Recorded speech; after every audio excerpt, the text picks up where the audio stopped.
오늘 3월 5주차 수업이고요. 일단 5주차이면서 4월 첫째 주이면서요. 우리 이제 사실은 수업을 시작한 뒤에 벌써 이제 많은 시간이 흘렀을 그런 시점인데 아직도 우리가 이제 이런 영상을 통해서만 좀 만나고 있다는 게 좀 아쉽긴 하지만 어쨌든 여러분의 건강이 굉장히 중요하니까요. 다들 아프지 마시고 건강하게 잘 있다가 얼굴을 보면서 함께 수업할 날 그날을 기다리도록 하겠습니다. 오늘은 소설에 대한 것들을 하게 될 텐데 오늘은 크게 두 가지 소설을 하게 될 겁니다.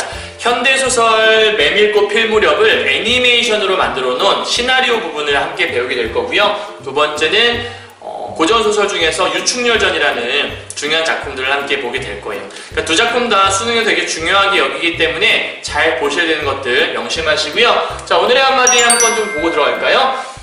오늘은 지금 적극적으로 실행되는 괜찮은 계획이 다음 주일 완벽한 계획보다 낫다라는 조지 에스 패튼의 아주 유명한 말 중에 하나입니다.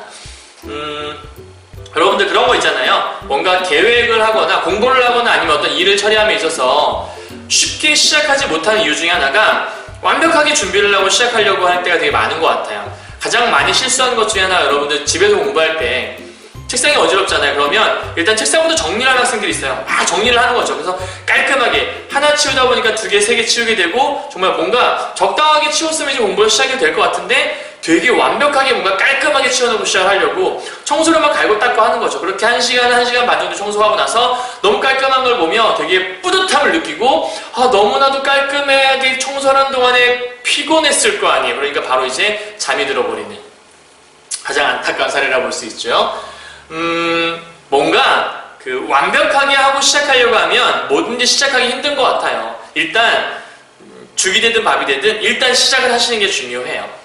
적극적으로 지금 당장 시작하시는 여러분의 모습이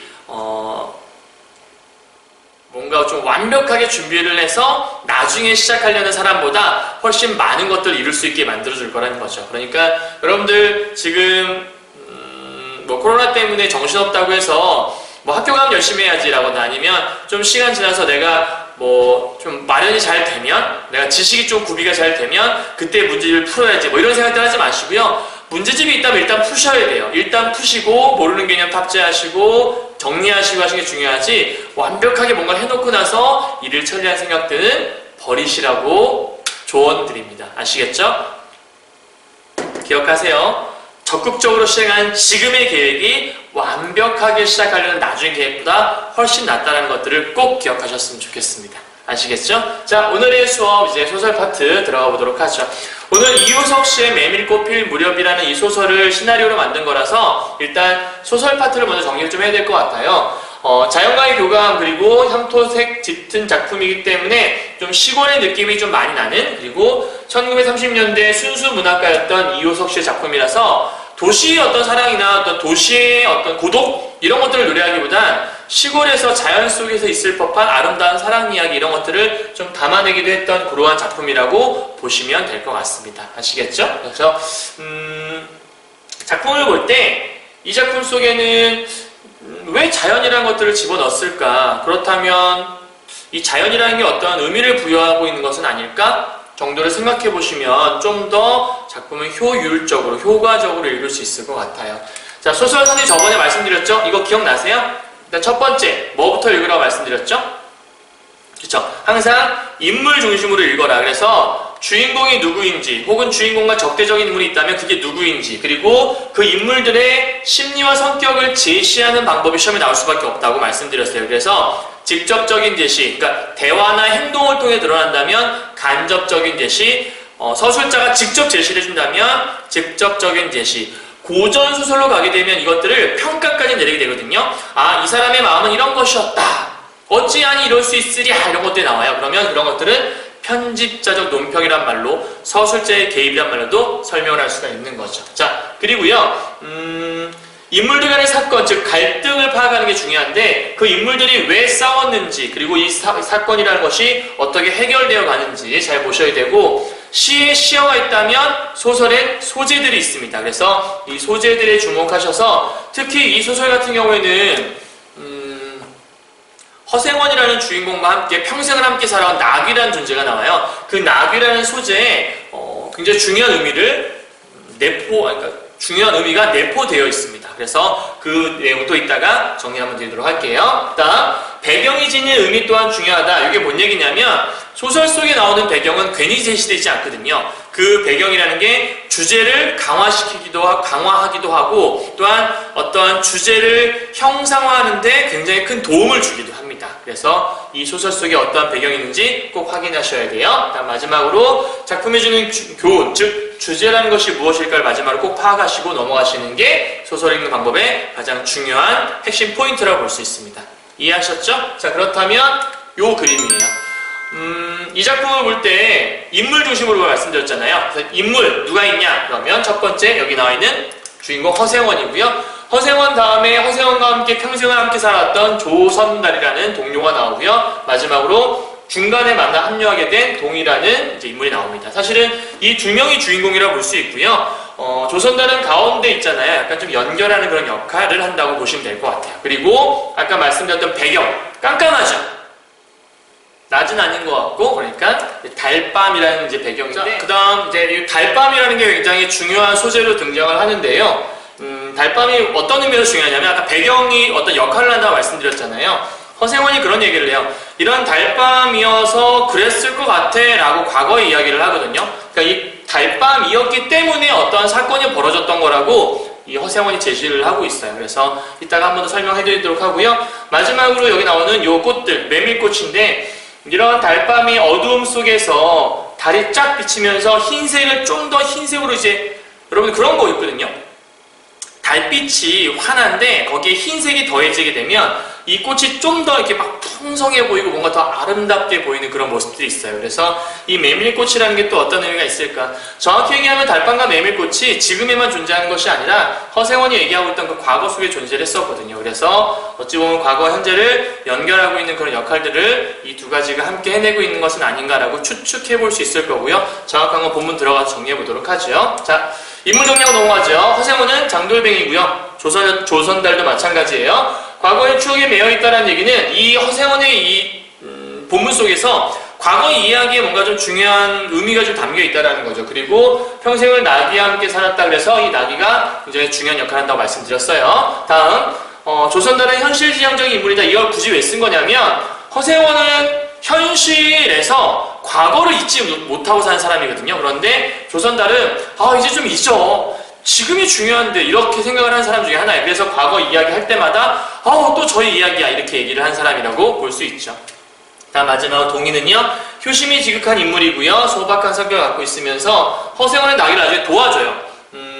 사실은 이제 동의는 가만히 있었는데 주막집에 한 주모가 동의를 젊은 남자니까 좋아서 막 옆에서 이렇게 막 부대끼는 모습이 나오거든요. 근데 사실은 그 주막집 주모를 허생원이 좋아해요. 그런데 자기한테 관심을 안 보이고 젊은 남자한테 그러니까 또 이 동의는 또 순진해갖고 이것들을 그냥 거절을 하지 않고 그냥 가만히 있으니까 이 동의한테 저 젊은 것이 벌써부터 여자를 밝히면서 동의를 막 뭐라 나무라는 부분이 나오거든요.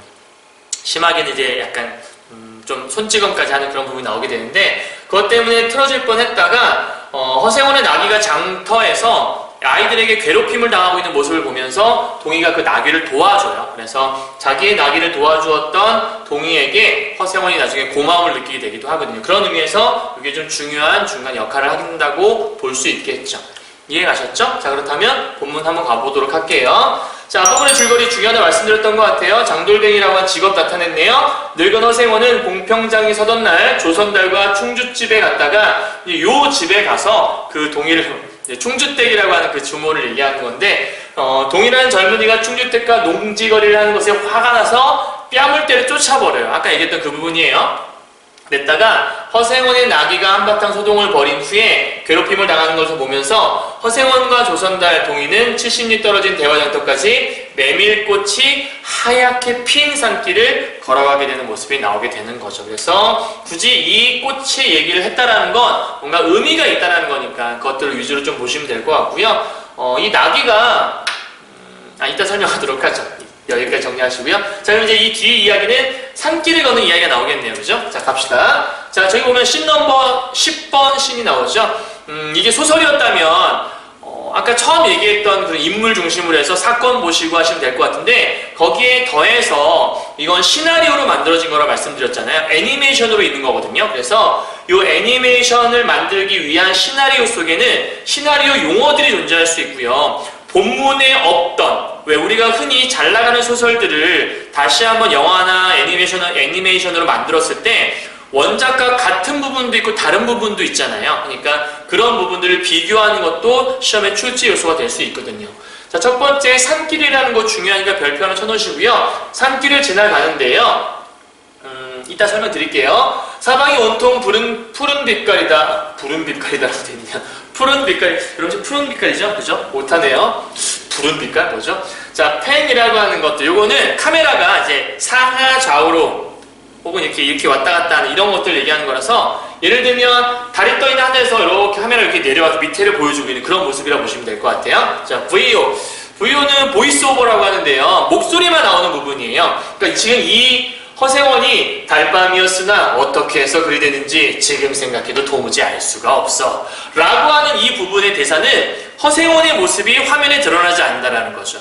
왜 영화 같은 거 보게 되면 그런 거 많잖아요. 처음 시작할 때는 몇 년 그랬던 것이었다. 뭐 이렇게 시작하잖아요. 그러니까 그런 부분들이 전부 다 약간 보이스오버, 목소리만 나오는 부분이라고 보시면 될 것 같아요. 달밤이었으나 어떻게 그리 되었는지 모르겠어 라고 얘기했으니까 이 달밤 때문에 과거를 뭐 하게 되는 거죠? 그렇죠. 회상하게 되는 그런 매개체 역할을 담당하는 거라고 볼 수가 있는 거겠죠. 어찌 보면 과거 현재를 이어주는 역할을 한다고 볼 수도 있을 것 같아요. 또 시작이구만. 저에겐 귀에 못이 박히게 들었지. 아우 뭐 이런 거죠. 요즘에 또 라떼 뭐 이런 거 있잖아요. 약간 그런 느낌인 것 같아요. 달밤에는 그런 얘기가 격이 많거든.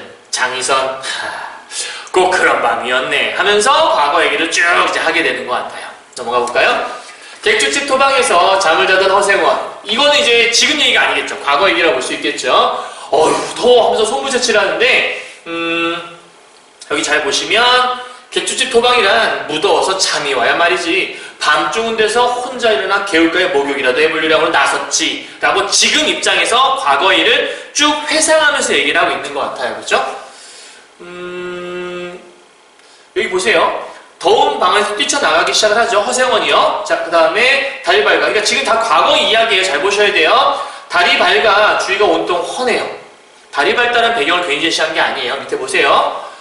봉평은 지금이나 그제나 마찬가지지. 보이는 곳마다 메밀밭이어서, 그러니까 과거에도 메밀밭이 있었지만 지금도 메밀밭에 메밀꽃이 있다라는 거예요. 그러니까 이 메밀꽃이라는 건 그때에도 있었고 지금도 있었다라는 얘기는 이건 역시도 과거와 현재를 이어주는 무엇의 역할을 하는 거죠? 매개체 역할을 한다고 볼 수 있겠죠. 그죠? 그래서 개울가가 어디 없이 하얀 꽃이야 라고 볼 수 있는 거고요. 사실은 엄밀하게 얘기하면 좀 그러니까 단순하게 매개체 역할만 하는 것보다는 어찌 보면 약간 좀 뭔가 하얗고 순수한 어떤 이런 분위기를 연출하는 그러한 부분일 수도 있어요. 그러니까 여기 달 같은 경우에도 사실은 어떤 순수함이라는 어떤 순수한 사랑을 앞으로 이제 좀 그려가려고 하는 그런 것들을 배경으로 묘사를 하고 있는 거라고 볼 수도 있겠죠. 자, 밑에 보시면 옷을 벗을 곳 찾자. 그러니까 지금 달이 밝으니까 아무 데서나 옷을 벗을 수가 없었던 거예요. 그러니까 이때 달이 밝다라는 건 뭐냐면 일종의 뒷장 잠깐 볼까요? 달이 너무 밝은 까닭에 옷을 벗으러 들어갔잖아요. 그러니까 이 밝은 달이라는 것들은 이 허생원하고요. 허생원과 성처녀죠. 성씨성을 가진 처녀예요. 이 성처녀가 만나는 계기가 되는 게 바로 요 설정인 거죠. 그러니까 달이 밝지 않았다면 방앗간으로 들어가지 않았을 거거든요. 근데 달이 밝아서 아무 데서나 옷을 벗기 좀 창피하니까 들어갔는데 마침 거기에서 성처녀를 만나게 됐던 거예요. 자, 그런데 잘 보세요. 방앗간에 들어선 허생원, 어두컴컴해 내부가 잘 보이지 않는다. 옷을 벗으려다가 처녀의 웃음소리에 놀라 넘어지며 아이고 하면서 넘어지는 부분이 나와요. 자, 근데 여러분 이렇게 꺽쇠 이렇게 부드럽게 꺾여 있는 부분 잘 보셔야 돼요. 여기 하고요. 넘어가서 황급히 바지를 올린 허생원이 걔 누구요? 라고 하는 부분 있잖아요. 그러니까 이 앞에 여기하고 이 부분은요 소설에 없어요. 선생님이 표시하는 부분이 이해가 하셔야 돼요. 그러니까 표시하는 이유가 있는 거죠. 여기와 여기 부분은 원작에는 없는 애니메이션만의 부분인 거예요. 그러니까 애니메이션에서는 지금 뭘 제시하고 있는 거냐면 아마 그랬을 거야. 그러니까 소설에서는 장면만 제시를 하는데 아마 거기에서 얘가 이런 말을 하지 않았을까? 아마 대부분의 사람이라면 그런 말들을 했을 텐데 라고 해서 일종의 그러한 장면들을 구체화해 놓은 부분이라고 보시면 돼요. 그러니까 애니메이션을 통해서 아마 그때 그랬을 거란 상상력을 좀 더해 놓은 부분이라고 볼 수 있겠죠? 자, 이 다음 이제 줄거리는 인연을 맺었어요. 그러니까 그날 그 방앗간에서 둘이 이제 일이 있었나 봐요. 그렇죠? 그러니까 남녀간에 어떤 일이 있었고 그런 하룻밤을 보내고 난 다음에 성서방네는 떠나게 됐고 그래서 둘이 이제 헤어진 부분. 그러니까 이 허세원 입장에서는 평생 동안 부인이 없었어요. 그러니까 이 단 하룻밤이 그 남자에게 있어서는 유일한 어떤 남녀간의 어떤 정을 통했던 어떤 자신만의 일종의 좀 남들에게 뻐길 수 있는, 좀 자랑하고 싶은 그러한 하룻밤 어떤 연애사 이런 거라고 보시면 될 것 같아요. 자, 그랬을 때 메밀밭 사이에 이제 큰 길이라는 장면으로 넘어가게 되거든요. 여러분들 아까 선생님이 산길 나왔잖아요. 산길은 이런 측면이에요. 허생원과 조선달과 동의가 이렇게 걸어가잖아요. 이렇게 나란히 이렇게 일렬로 걸어가게 될 때는 중요한 게 허생원이 말을 하게 되면 말이 앞으로 갈 거 아니에요. 그러니까 이 사람의 말은 아무리 잘 들려도 한 요 정도에서는 잘 들릴 거예요. 그런데 여기까지 들릴 리가 없죠. 허생원에게 가면서 어이 동의 이렇게 얘기하지 않는 이상은 동의한테 말이 전달이 잘 안 된다는 얘기예요. 그러니까 산길에서 과거에 그랬더랬지라고 하는 지금까지의 이야기들은 이 둘 간에 단절이 좀 돼 있기 때문에 전달이 잘 안 됐을 거라는 거거든요. 그런데 여기서 큰 길에서는 어떤 일이 벌어지냐면 이들이 동의가 앞으로 나오기 시작하면서 나란히 걸어가게 돼요. 그러니까 이제는 허생원이 말을 하는 것이 동의한테 잘 들릴 수가 있게 되는 거죠. 이제 이들의 대화에 동의가 참여를 하게 되는 부분이 나오게 되는 겁니다.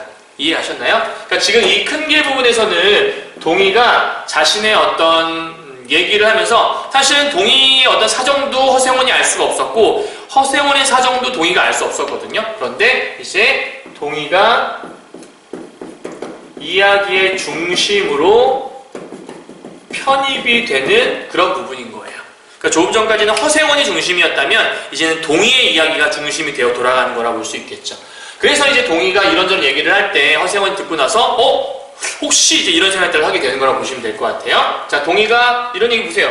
자나깨나 전 어머니 생각뿐이에요 라고 얘기하는 거 보니까 사실은 얼마나 효자인지를 보여주는 거겠고요. 본문을 다 정리를 해드리는 거 나중에 수업 실제로 만나게 되면 해드릴 수 있는데 지금은 선생님이 7, 8, 9반만 수업하는 게 아니라 전 이제 12반 학생들 중에서 누가 이 강의를 들을지 모르기 때문에 각각 선생님들이 또 강의하실 부분들이 있을 거거든요. 그래서 선생님은 지금 이걸 다 강의하려면 사실 1시간이 걸려요. 그래서 짧게 필요한 부분들만 좀 압축해서 말씀드릴 거니까 부분 다 정리를 다 해드릴 거 아니라는 거 기억하셔야 돼요. 자, 어쨌든 아까 자기가 허생원이 이제 때렸던 실수했던 부분들을 사과를 하게 되고 동의가 제가 부끄러웠으면 제가 잘못한 거죠. 이렇게 얘기를 하게 돼요. 넘어가서요. 그래, 어머니가 돌아가셨나 그랬더니 아버지가 돌아가셨나 그랬더니 당초부터 없었대요. 그러니까 아버지가 없는 법이 세상에 어딨냐라고 얘기했더니 동의가 제가 부끄러워서 말을 하지 않으려고 했는데 우리 어머니가 제천촌에서 달도 차지하는 아이를 낳고 어머니는 집을 쫓겨났었어요. 이렇게 얘기를 하게 되는 거예요. 뭔가 지금 아버지가 없다라는 건 일반적인 상황은 아니잖아요. 그렇죠? 그러니까 뭔가 좀 의미를 부여하고 있는 거겠죠. 아마 어쩌면 여자 혼자서 아이를 낳았다라는 건 일종의 좀 이렇게 허생원과 성처녀가 헤어졌고 만약에 성처녀가 아이를 가졌다면 성처녀 혼자서 아이를 낳아서 키웠을 거잖아요. 그러니까 그런 것들을 좀 약간 암시하려는 부분들이 아닌가라고 짐작해 볼 수는 있는 부분인 것 같습니다. 넘어갈게요. 자, 이 얘기를 들은 허생원이 동의 쪽을 지그시 바라봐요. 그러니까 아까와 좀 다르죠. 사람을 지그시 바라본다는 건 우리가 보통 친구들을 지그시 바라보진 않잖아요. 그죠? 갑자기 이렇게 막 있다가 이렇게 바라보진 않아요. 그렇죠? 좀 눈빛이 좀 이상했지만 어쨌든 지그시 바라본다는 건 그 동의에 대해서 생각이 조금씩 달라지고 있다는 거예요. 그러니까 나랑 관계없는 아이인 줄 알았는데 뭔가 좀 저 사연을 들어보니까 뭔가 좀 관련이 있는 거 아닌가를 생각했을 수도 있고요. 아니면 뭔가 조금 다른 감정이 이제 동의한테 좀 동의를 향한 다른 감정이 들어오기 시작했다. 다음 밑에요. 부럽구만. 이거 고개마다 나이를 알려주니 허생원이 되게 힘들어하는 모습이 나오잖아요. 이것도 원문에는 원작에 없는 부분이에요. 마찬가지로 여기서 알 수 있는 건 사실 실제 원작의 소설은 전부 다 글로 제시를 하거든요. 그러니까 서술자가 직접 인물의 심리 상태를 제시를 해줘요. 그런데 이거에 반해서 여러분이 지금 보고 있는 이 애니메이션 있잖아요. 쉽게 말하면 시나리오겠죠. 이 애니메이션에서는 화면으로 볼 수가 있잖아요. 그래서 여기서는 일종의 인물의 대사를 통해서 혹은 행동을 통해서 간접적으로 이 사람이 얼마나 힘든가를 보여주게 된다는 거죠. 그러니까 소설에서는 굉장히 힘이 드는 것이었다 라고 제시를 해버린다면 소설에서는 힘들구만 이렇게 대사를 한다는 거예요. 그러니까 이런 것도 일종의 원작과의 차이점이라고 볼 수 있는 부분이겠죠. 자, 넘어갈게요. 자, 계율가가 나옵니다. 첫 번째 산길이라는 부분은 서로 간의 이야기가 전달이 되지 않은 약간 단절된 느낌이었다면 중간에 나왔던 그 큰 길 있죠? 길가가 크기 때문에 여긴 나란히 걸어갈 수가 있잖아요. 횡대로요. 여기서는 어떤 동의가 이야기가 편입이 되는 부분이었고요. 이제 이 계율가에 오게 되면 잠시 후에 나오긴 하는데 허생원이 물에 빠지게 돼요. 건너다가. 그럴 때 동의가 허생원을 업고 건너거든요. 그래서 일종의 약간 서로 간의 부대낌을 통해서 어떤 그 살과 살이 맞닿으면서 서로 간의 어떤 친밀감을 느끼게 되는 일종의 좀 나중에 결과적으로는 이 봉이 아니라 동의와 허생원이 좀 부자관계가 아닌가라는 것들을 의심해보면서 끝나게 되는데 그런 어떤 혈육의 정 같은 것들을 느끼게 되는 그런 모습들이 이 계율과에서 드러나는 부분이라서 그러한 면에서는 이 배경이라는 게 굉장히 중요합니다. 자, 조선달 내 낙이 데리고 먼저 건너감세 라고 먼저 건너가 버리죠. 건너가 버리니까 남은 건 동의와 허생원밖에 없을 거 아니에요. 이건 작가가 일부러 배치한 거예요. 여기서는 허생원하고요. 그 다음에 동의 중심으로 사건을 전개하겠다라고 하는 작가의 의도적인 배치라고 보시면 좀 될 것 같아요. 그래서 건너가네요. 자, 계율가 부분이에요. 어우, 차가워. 이거 밤이라 그런지 물이 뼈를 찌르는구만. 나이가 들었으니까요. 그랬더니 동의한테 이제 어떤 사건을 물어봐요. 아니, 어떻게 좀 어머니가 길렀냐? 이렇게 물어봤더니 어머니는 하는 수 없이 의부를 얻어가지고 이제 의부랑 함께 살았나 보죠. 술장사를 했었는데 의부라고는 전망난이에요. 이게 전이라는 게 자기 얘기하는 게 아니죠. 여러분 잘 보셔야 돼요. 술이 고주에는 의부라고는 전망난이에요. 이렇게 얘기하지는 않았을 거 아니에요. 그죠? 여기는 완전이라는 뜻이고요. 술이 고주망태가 되는 이 의붓 아버지도 완전히 망나니였어요. 그래서 맨날 뭐 때리고 어머니 맨날 차이고 이런 모습이 있다라는 거죠. 이 짓이라고 하는 거 보면 이 의부에 대해서 굉장히 부정적인 마음을 있었다라고 알 수 있겠죠. 넘어갈게요. 모친의 친정은 원래부터 제천이던가? 라고 갑자기 물어보게 돼요. 그러니까 이런 거 괜히 물어보진 않았을 거예요. 제천에 살고 있는 것들을 만약에 뭐 아무 관심이 없었다면 그냥 물어보진 않았을 것 같은데 굳이 모친에 대해서 고향이 원래 제천이었냐고 물어보니까 봉평이라는 말만 들었다고 하잖아요. 자, 이 봉평이라는 게 이제 이런 거죠. 뭐냐면 혹시 성서방과 성처녀와 이 동의의 모친이 동일 인물이 아닐까 이런 것들을 짐작해 볼 수 있는 암시하는 약간 그런 소재들. 그러니까 여기서 이 봉평이라는 소재는 일종의 동의가 아들일지도 모른다라고 짐작 혹은 암시해주는 그런 부분이 바로 이 봉평이라는 소재라고 볼 수 있을 것 같아요. 그러니까 허생원의 아들 가능성을 보여주는 이런 부분인 거죠. 그랬더니 갑자기 서양적 음악이 짠 흐르기 시작합니다. 그러면서 봉평. 그럼 이거 보세요. 봉평이라는 말만 들었죠. 봉평! 뭐 이런 게 아니라는 거예요. 그죠? 그러니까 봉평이라는 것만 들었죠. 봉평. 이런 거죠. 이해가셨나요? 그러니까 이 선현적인 음악도 어떤 허생원의 심리를 대변해주는 부분이라고 볼 수 있어요. 뭔가 지금 느끼기 시작했다는 것 같아요. 그래, 그 아비성은 무엇이고? 괜히 물어보는 게 아닌 것 같죠? 뭐 알 수 있나요? 도무지 듣지 못했으니까요. 근데 여기서 빠지는 부분이 나오죠. 어프 하면서. 자, 이렇게 빠지게 되잖아요. 근데 빠진 다음에 이 동의가 그 허생원을 이제 업게 되거든요. 그래서 사실은 허생원이 이런 물을 한두 번 건너보진 않았을 거 아니에요. 그러니까 그 얘기는 뭔 얘기냐면 이 허생원이 그 동의의 이야기를 듣고서 심리적으로 조금 동요를 하고 있는 부분이 아닐까라는 것들을 짐작해 볼 수 있는 부분인 거죠. 어떻게 할 수 있냐면 밑에 봐요. 조선달이 이렇게 얘기하거든요. 이복의 생각 괜찮은가? 라고 얘기했는데 이 다음 장면에서 이렇게 얘기를 해요. 어디 갔지? 이 뒤에 보면 잠깐 갔다 올게요. 조선달이 아니 진종이 실수만 하니 어쩐 일이요? 이렇게 얘기를 해요. 그죠? 그러니까 원래 실수를 하지 않는 사람인 건데 갑자기 이런 실수를 했다라는 거는 심리적인 동요가 있을 수밖에 없다라는 거겠죠? 자, 넘어가도록 하죠. 이렇게까지 해서 안 됐네. 그러면서 이제 업었잖아요. 지금 동의가 이제 업은 상태예요. 그래서 모치는 아비를 찾지 않는 눈치지. 자, 여기서 이제 정확하게 드러나죠. 그러니까 자기가 이제 어쩌면 그 동의 어머니의 남편, 그 하룻밤 그 상대, 즉 쉽게 말하면 내가 너의 아비일지도 모른다라는 그런 생각들이 좀 들었다라는 것 같아요. 그래서 아비를 찾지 않는 눈치지. 좀 기대감이 있었을 것 같아요. 그때 늘 한번 만나고 싶다고 하시는데요. 의부와 갈라져 진행을 제천에 있는데 봉평에 모셔오려고 생각 중이긴 해요. 어머니를요, 그죠? 자, 그러면 보세요. 어머니를 봉평에 모셔오려고 한다는 거잖아요. 그랬다가 이를 물고 벌면 살아갈 수 있겠죠? 밑에 보니까 갑자기 기특한 생각이 하다가 가을이 됐다 이런 거예요. 아까와 마찬가지예요. 가을에 모셔오려고 생각 중이에요. 그랬더니 밑에 허생원이 가을이 됐다! 뭐 이게 아니라는 거예요. 여기 가을은 그거 참 좋은 생각일세. 가을이란 말이지. 약간 이런 거. 그러니까 여기서 가을이라는 건 가을이 되면 이 성서방 그 동의의 모친을 만날 수 있겠구나. 그러면 내가 짐작한 게 맞는지를 확인할 수 있지 않을까. 뭐 이런 생각들을 하고 있을 것 같아요. 그렇죠? 자, 넘어가죠. 자, 겨울을 건너 내려왔고요. 고맙다는 듯이 웃으며 동을 토닥이기 시작을 하네요. 자, 이 부분은 사실 이 부분도 원작에 없는 내용이거든요. 그런데 새로 추가해서 어떤 서로 간의 정을 좀 이렇게 느낄 수 있게 만들어준 그런 부분이라고 볼 수 있어요. 이게 왜 이걸 나온 거냐면 사실 이 전의 모습에서 가을이 됐다. 다음에 갑자기 진종의 실수가 어쩐 일이요? 좀 이상하잖아요. 그러니까 여기서 앞에 이 시인과 뒤에 시인 이 대사를 자연스럽게 연결해주기 위한 이제 행위라고 볼 수 있을 것 같아요. 그래서 밑에 보니까 여기서 진짜 중요한 소리 이제 별표 치셔야 돼요. 첫 번째는 낙이요. 두 번째가 새끼, 세 번째가 피마예요. 이게 지금 뭐냐면 이 낙이가 강릉집 피마라고 하는 일종의 뭐라 그럴까요? 다 자란 암말, 그러니까 다 큰 여자말, 그 여자말한테 어떤 생식 행위를 해서 새끼를 얻었다고 얘기를 해요. 그러니까 낙이는 허생원과 평생을 함께한 존재잖아요. 그러니까 일종의 이 낙이는 허생원과 동일시될 수 있는 허생원의 분신 같은 존재라고 볼 수가 있어요. 그런데 이 낙이가 피마와 하룻밤을 지내서 새끼를 얻은 거예요. 이 얘기를 왜 갑자기 했을까?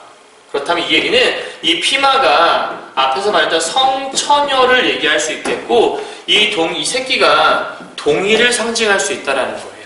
그러니까 소재의 상징성인 건데 자기를 상징할 수 있는 이 나귀의 모습을 이렇게 표현을 하면서 작가가 이걸 배치한 이유는 뭐냐면 이 나귀의 모습을 통해 허생원의 모습을 보여주고 싶었다라고 짐작해 볼 수 있는 부분이라는 거죠.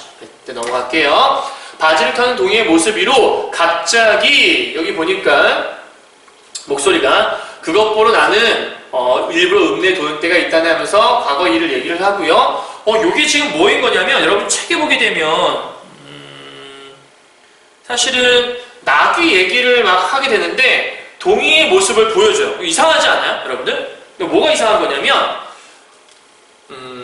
나귀 얘기를 하면 나귀의 모습을 보여줘야 되잖아요. 그런데 나귀 얘기를 하면서 동이의 얼굴을 비춘다라는 건 그 나귀와 동이가 연관성이 있다라는 거죠. 앞에서 말했던 요 나귀 얘기하면서 여기로 넘어가는 거 보면 이 바지를 탄 동이의 모습을 굳이 보여준 이유는 그 새끼가 너무 귀엽다라고 하면서 이걸 보여주잖아요. 그러니까 이 새끼와 여기 있는 동이가 동일시되는 부분이라고 작가가 배치한 부분이 아닐까라고 짐작해 볼 수 있는 거죠. 그러면서 허생원이 마지막에 내일 대화장 보고는 제천이다라고 갑자기 제천에 가겠대요. 제천에 누가 있죠? 동의 어머니가 있죠. 그죠? 그러니까 지금 왜 이리로 가는 걸까? 허생원은 마음속에 일종의 약간 좀 단정을 내린 것 같아요. 그 여자일 거다라고. 그죠? 그래서 그 마음 때문인지 한번 가보고 싶다는 생각이 좀 들었나 보죠. 그래서 넘어가도록 하죠. 오랜만에 한번 가보고 싶어. 동이랑 함께 가려고 하는 모습이 나오는 것 같고요. 그러면서 밑에 보니까 이제 이런 부분이 나오죠. 왼손에 채찍이 들려있는 것을 보면서 놀란 표정을 짓기 시작하죠. 왜냐면 허생원도 왼손잡이거든요. 그러면 허생원이 왼손잡이인데 동이의 모습을 통해서 계속 그 성처녀의 얼굴이 떠올랐고 혹시 내 아들이 아닌가요? 짐작해 봤는데 왼손 채찍 그래서 이게 허생원의 아들일 가능성을 보여주는 가장 중요한 포인트. 소설에서도 제일 중요한 포인트예요. 물론 이게 일상생활이라면 여러분 말도 안 되는 거예요. 근데 왼손잡이인데 길가다 왼손잡이 왔어요. 혹시 우리 어릴 때 뭐 헤어진 형 뭐 이런 거? 이렇게 얘기하는 사람이 어떻게 해요? 그러면 세상에 내 형제가 얼마나 많겠어요? 내 혈육이 얼마나 많고, 그죠? 그러니까 소설이기 때문에 설정은 약간 장치라고 보시면 될 것 같아요. 그래서 맨 마지막에 여기 보니까 서정적인 음악이 흐르면서 동희의 얼굴에 성시천의 얼굴이 겹치기까지 하잖아요. 완벽한 거죠. 아마 내 그 아들이 아닐까 생각해본 부분으로요. 그죠? 자, 그러면서 허성이 자기도 모르게 동희 자네라고 하는데 왼손 내려다보면서 자기 왼손 보면서 허생원이 동희한테 얘기를 하죠. 자, 마지막 부분이에요. 네? 이렇게 물어봤더니 여기 나오죠. 아니랬어요. 이러면서 어떤 자기 쑥스러움을 감추려는 부분이 나온 것 같고요. 일종의 약간 대화를 좀 중단하는데요. 요거는 여기서 자네 왼손이네? 나도 왼손인데. 내 아들인가 보네. 이렇게 얘기하지 않잖아요. 그죠? 그러니까 대놓고 얘기를 하는 게 아니라 대화를 중단해서 그냥 이 둘의 어떤 부자 관계를 암시하는 부분에서 그냥 끝나버리는 거예요. 그리고 맨 마지막에 하얗게 흐드러진 메밀꽃이 바람에 흔들리는 모습을 통해서 어떤 이 허생원의 어떤 심리적인 그런 동요들을 쭉 보여주고 있는 게 아닌가라고 볼 수도 있고요. 아니면 서정적인 분위기를 연출하면서 끝나는 거다라고 볼 수도 있습니다. 그래서 여기는 일종의 서정적인 분위기를 연출한다. 그리고 마지막에 둘이 결국은 부자였다 이렇게 얘기하지 않거든요. 일종의 여운을 주면서 끝난다라고 보시면 될 것 같아요. 이해하셨죠? 모든 걸 다 설명하기 너무 짧은 시간이라서 좀 길게 수업하면 여러분들이 너무 지겨울 것 같기도 하고 그래서 핵심적인 부분들을 보여드린 건데 간단하게 정리하면 그런 거예요. 동희를 만났는데 그 동희의 모습을 통해서 허생원이 이제 자기의 아들일지도 모른다라는 짐작을 하게 되고 이런 것들은 이제 중간중간에 장치를 통해 드러나게 되는 거죠. 처음에 일렬로 가다가 그때는 이제 각자의 얘기를 하는 그런 시간이었고 나란히 가게 되면서 서로가 서로 얘기를 듣게 되는 공간이 나왔었고 계율과를 통해서 서로가 어떤 더 가까워지는 그런 계기를 마련하게 되고 맨 마지막에는 완벽한 장치를 통해서 내 아들이 아닐까라고 짐작해보면서 끝나고 독자들이 이걸 통해서 아마 그럴 거야 라고 이제 짐작하고 상상하게 만들어주면서 작품이 끝난다라고 보시면 될 것 같아요. 이해하셨죠? 자, 정리할게요. 이효석의 메밀꽃 필 무렵을 재창작한 애니메이션인데 장돌뱅이의 삶을 사전적으로 드러내고 있다라 이건 중요한 표현인 것 같고요. 이게 중요한 게 아니라 재창작에 따른 게 중요한 표현인 것 같고요. 원작 소설의 서사를 충실히 따르면서 향토성 짙은 분위기, 이게 아까 이효석 씨의 핵심이라고 말씀드렸던 것 같아요. 넘어가도록 할게요.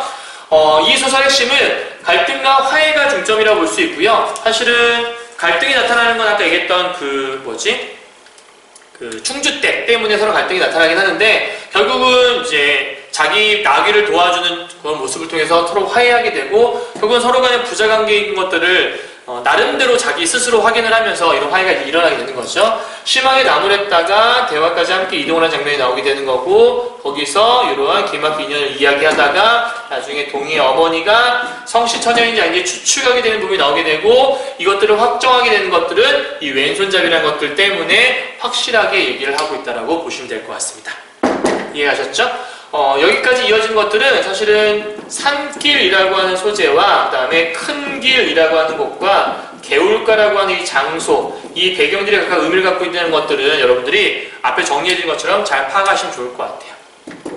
됐죠? 다음, 따뜻한 인간성을 가진 인물들을 주인공 내세워서 얘기를 하고 있는 건데 삶의 애환을 드러내고 있다. 일종의 서민들의 어떤 슬픈 이야기, 그런 애환을 드러내고 있는 건데요. 육시대정을 회복함으로써 삶의 새로운 희망과 의욕을 가질 수 있게 되면서 달빛 아래 메밀밭, 아까 얘기했었죠? 이 두 개는 과거를 회상하게 해주는 매개체가 되면서 일종의 서정적이고 순수한 분위기를 연출해주는 그러한 소재로 사용되고 있다는 거 이걸 기억하시면 될 것 같아요. 다음 마지막입니다. 아름다운 화면을 통해서 서정의 분위기를 시각적으로 연출하는, 그래서 원래는 소설이었던 것들을 이렇게 시나리오로 만들어서 영상화시키는 거잖아요. 그래서 일종의 어떤 장르와 장르 간의 융합 이런 것들을 시도하고 있다. 그래서 여기는 영상 매체로 바꿨을 때 소설에서는 줄 수 없었던 어떤 생동감 혹은 시각적인 어떤 이런 것들이 이제 소설에서는 상상을 해야 되는 것들이지만 영상 매체를 통해서는 이거를 이제 우리가 작품을 통해서 볼 수 있다? 뭐 이런 것들이 일종의 영상 매체의 장점이라는 게 여기 1번, 2번이라고 볼 수 있을 것 같아요. 아시겠죠? 자, 이제 마지막입니다. 이것만은 꼭꼭꼭 부분입니다. 따라랑. 핵심 정리인데요. 일단 첫 번째 주제는 장돌뱅이 생활의 애환을 드러내고 있고 이걸 통해 인간 본연의 애정이라 나와 있는데 사실은 뭐 혈육의 정이라고 보셔도 크게 문제는 없을 것 같아요. 그 다음에 향토적 분위기는 아까 설명드렸죠. 약간 시골 속에서의 이야기들, 공평이라는 곳에서 일어난 이야기니까요. 원작의 서사를 그대로 따르고 있으면서도 다른 부분이 존재했었죠. 그죠? 두 개를 다 이해하셔야 돼요. 원작의 대화 장면을 시각적으로 표현한 부분이 아까 있었었고요. 그래서 아까 얘기했던 어떤 구체화 부분들도 있었다라는 거. 혹은 대사를 통해서 드러낸 것들은 소설가의 가장 큰 차이점 중에 하나였죠. 그러니까 서술자가 직접 제시하느냐 아니면 인물의 대사를 통해 드러내는 이것도 좀 차이점이라고 볼 수 있을 것 같아요. 소재의 역할 말씀드렸어요. 이 두 개 말씀드렸고 나귀는 아까 얘기했던 허생원의 분신과 같은 존재. 마지막 하나 공간의 이동은 산길, 큰 길, 그 다음에 개울가까지 해서 공간의 이동을 쭉 하면서 사건이 전개된다는 것들 중요한 특징이라고 볼 수 있을 것 같습니다. 이해하시죠? 여기까지요? 네. 시나리오 파트라서 여러분들 요거는 사실은 실제 이제 여러분 수업을 들어야 좀 재밌게 수업할 수 있는데 지금은 길게 영상을 찍을 수가 없어서 간단하게만 좀 찍느라고 필요한 부분들만 말씀드렸어요. 그래서 반드시 본문 한번 꼭 읽어보시고 그 내용 속에서 선생님이 지금 얘기한 이런 중요한 포인트들을 잘 잡고 있으시면 나중에 다시 만나서 또 얘기했을 때 크게 어렵진 않을 거거든요. 그래서 일단 요 부분 정도까지만 잘 기억하고 계시면 좋을 것 같습니다. 고생하셨고요. 잠시 후에 고전 소설에서 보도록 하죠. 수고하셨습니다.